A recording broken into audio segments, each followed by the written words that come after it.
Oke, kita langsung aja ya. Mungkin judulnya kedengaran nusuk banget. Tapi jujur aja, ini tamparan yang kayaknya kita semua butuhin.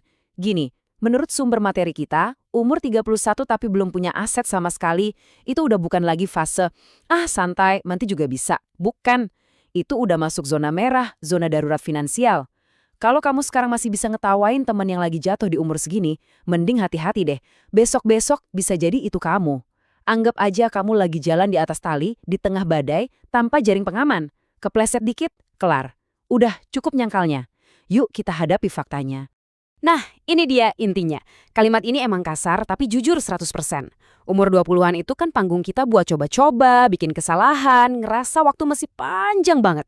Tapi sekarang, di kepala tiga, alam semesta datang bawa tagihan. Semua kwitansi atas kebodohan kita dulu ditagih sekarang. Masa main-mainnya udah lewat. Setiap keputusan finansial di masa lalu, sekarang ada konsekuensinya yang harus kita telan. Ini bukan buat bikin lu panik, tapi buat nyalain alarm, biar kita gerak. Sekarang. Fakta pahit pertama yang harus kita terima nih. Di dunia kerja, kita yang umurnya 31 ini, ya mulai dianggap mesin tua.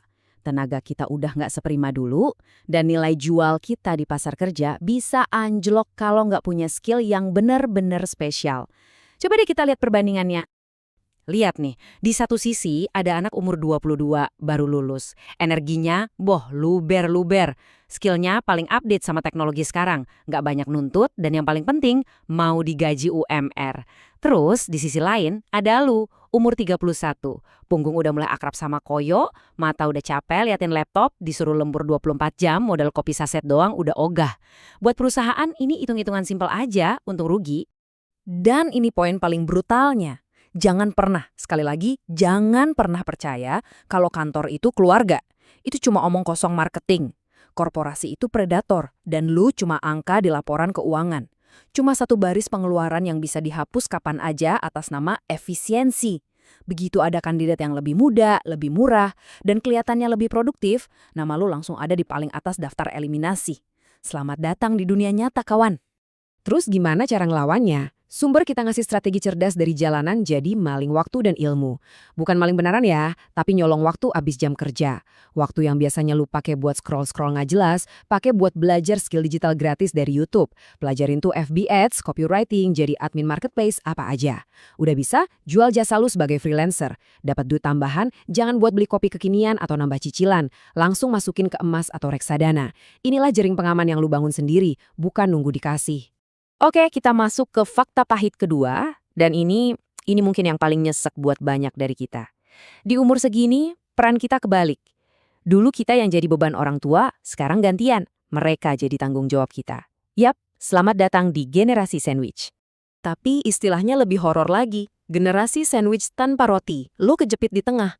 Dari atas ada kebutuhan orang tua yang mulai sakit-sakitan. Dari bawah ada kebutuhan keluarga sendiri, dari susu anak sampai token listrik. Masalahnya adalah, lu nggak punya rotinya, yaitu aset buat nahan tekanan itu semua. Tanpa aset, lu cuma sandwich isi angin, siap remuk kapan aja.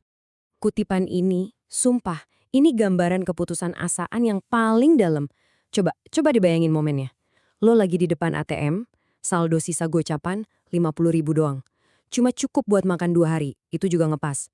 Tiba-tiba, nyokap nelpon, suaranya lemes, minta duit buat nebus obat jantungnya. Dan di detik yang sama, ting! Notif cicilan HT yang lo beri cuma buat gengsi lebaran kemarin muncul. Lo kejebak antara pengen kelihatan kayak anak berbakti, tapi dompet isinya angin. Itu neraka di dunia nyata. Solusinya gimana? Lakuin audit kasih sayang. Pertama, ngobrol jujur sama orang tua soal kondisi keuangan lu. Terus, bedah pengeluaran lu sendiri tanpa ampun. Potong semua langganan sampah, Netflix, Spotify, gym yang cuma didatengin seminggu sekali. Stop semua. Duit receh yang kekumpul itu, pindahin ke hal yang bener-bener ngelindungin. Beli asuransi jiwa mikro yang preminya murah, atau bikin rekening khusus buat dana bakti orang tua. Percaya deh, lebih baik dianggap pelit sekarang daripada jadi pengemis pas keluarga lu butuh pertolongan. Sekarang kita ngomongin gimana kondisi bokek bisa ngehancurin lingkaran sosial lu. Fakta pahit ketiga, saat lu nggak punya duit, lu bukan lagi temen. Lu itu beban. Pertanyaan ini tajam banget, tapi coba direnungin. Kalau teman-teman di grup WhatsApp tiba-tiba sepi tiap lu muncul, atau kalau ada ajakan kumpul tapi nama lu sering kelupaan, mungkin ini jawabannya. Mereka udah bisa nyium aroma pinjem dulu 100 bahkan sebelum lu ngomong. Lu bukan lagi teman diskusi, tapi potensi masalah keuangan buat mereka. Dan di sini ada pembedaan yang pinter banget. Ada yang namanya circle pamer. Isinya ya cuma pamer, gadget baru, liburan kemana, pamer slip gaji. Terus, ada circle lapar, isinya orang-orang yang lapar peluang, lapar proyek, lapar kolaborasi. Di umur 30-an, nongkrong itu bukan lagi hahaha, itu bursa efek berjalan. Kalau lu datang nggak bawa modal, nggak bawa skill, nggak bawa apa-apa buat ditawarin, ya lu cuma jadi penonton.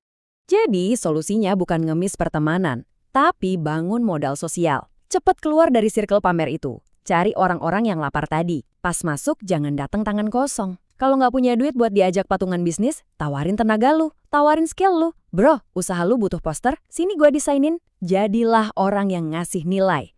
Di jalanan, orang yang berguna itu jauh lebih dihormatin daripada orang kaya yang cuma bisa pamer doang. Kita sampai di fakta pahit yang terakhir, dan ini mungkin yang paling krusial.